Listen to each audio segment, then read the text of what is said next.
Diyos ko, bakit mo ako pinabayaan? Eli, Eli, labas sa batani. Ito ang huling sinabi ng Panginoong Hesus bago siya nalagutan ng hininga doon sa krus ng Kalbaryo. Tinusok ang sibat niya. Tinusok ng sibat ng sundalong Romano ang tadyang ng ating mahal na Panginoong Hesus kaya siya nalagutan ng hininga. Ayon sa Biblia, alas 3 ito ng hapon. Ngayong araw na ito, ngayong oras, Passion of Christ.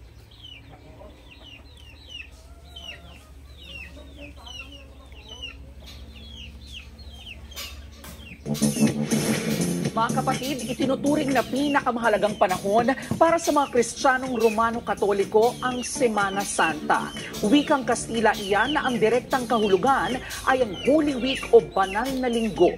Isang linggong pag-alala ito sa mga huling araw bago tuluyang maipako sa krus si Jesus. Ayon po sa ilang tala, 16th century nang simulan ng Catholic Church ang Semana Santa.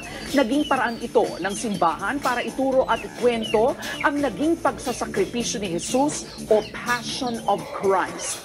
Kung susundan ang tradisyon ng simbahan, ang Semana Santa ang huling bahagi ng Kwaresma o Lent. Iyong Lent nagsisimula sa Miyerkules ng Abo o Ash Wednesday. Tatakbo itong Kwaresma ng 40 araw hanggang mag-Holy Week. Ito namang Holy Week, sinisimulan sa Linggo ng Palaspas o Palm Sunday. Dito, inaalala ang pagdating ni Jesus sa Jerusalem. Magtatapos naman ito sa Easter Sunday o Linggo ng Pagkabuhay kung saan inaalala ang pagbabalik ni Jesus matapos siyang mamatay sa krus. Sa buong mundo, ang panahong ito ginagamit para magnilay, magdasal at gumawa ng mabuti sa kapwa. Nagsisilbing paalala rin ito na tulad ng alaman, ang ating matibay na pagkapit sa pananampalataya ay kay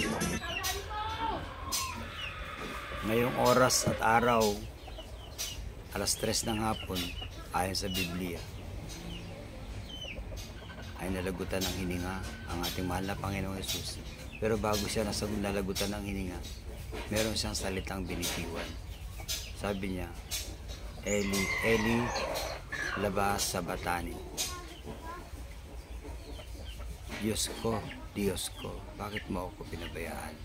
Yan ang huling kataga.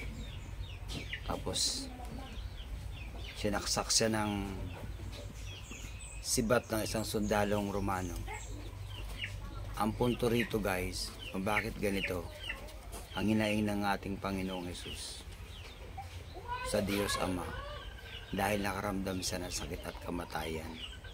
Dahil siya ay nasa pisikal na kaanyuan at kailangan niyang mamatay upang makuha yung susi ng buhay doon sa pinakailalim ng lupa at sa pinakamadilim na sulok nito ayon sa Biblia. At ito ay mababasa sa Book of Matthew. Kaya sa pinabayaan, Eli, Eli, labas sa batani. Diyos ko, bakit mo po ako pinabayaan? Kaya sa pinabayaan ng Diyos, guys, na mamatay, kapahirapan, magdusa at masaktan, magutom, maghirap, upang atangin lahat ng mga kasalanan mo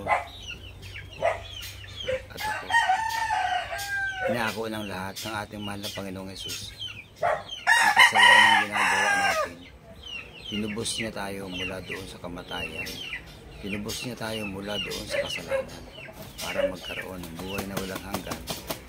Sino mang sumampalataya sa Kanya at mabautismuhan ay maliligtas ayon sa Biblia. Ang lahat ng mga nananampalataya sa Panginoong Hesus ay maliligtas magkaroon ng buhay na walang hanggan. Guys, ngayon po ay Semana Santa. Magnilay tayo, manampalataya, magdasal at magsamba at kilalanin ang Panginoong Hesus at sambahin sa Espiritu at katotohanan.